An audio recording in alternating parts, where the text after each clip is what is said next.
My name's Leigh and I'm a director at Sydney Financial Planning.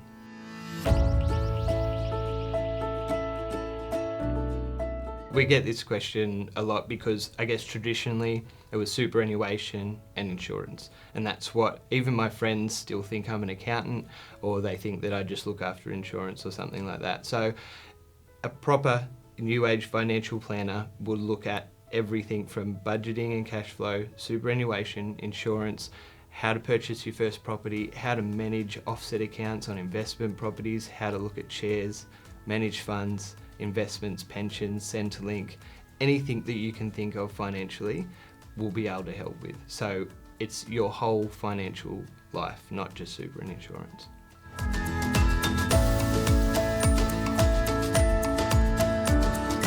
Yes, you can to an extent. I guess there's just with anything, you can use Google and you can research and you can find every piece of information you'll ever know.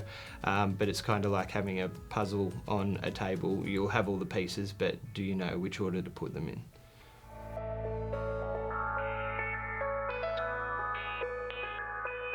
You can't teach your kids about money unless you know about money. And most people, they think they know about money and they're embarrassed to ask, but they don't know.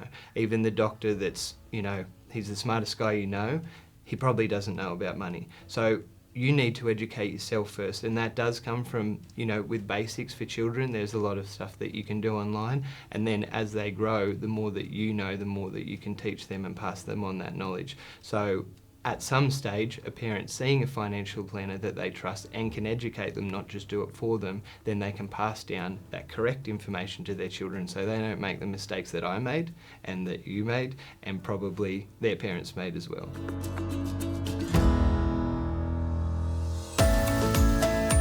You would hope that all advisors are good advisors, but we still live in a day and age where there are cowboys and things like that, which is unfortunate. We're hoping that the industry is getting cleaned up with their higher education standards and whatnot.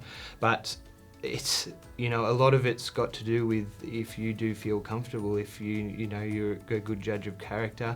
Obviously you look at their credentials, reviews online,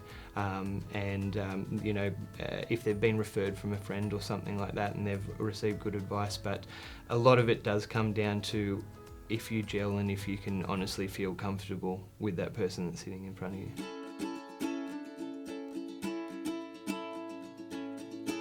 A lot of people ask this because they want to know how they compare to their peers, and they know that I see a lot of clients, and it's confidential, so they would like to know, how am I going compared to my peers? It's such a loaded question because everybody's at different stages. They want different things. They want to retire at different ages. They've got different expenses. So you have no peers when it comes to that kind of thing.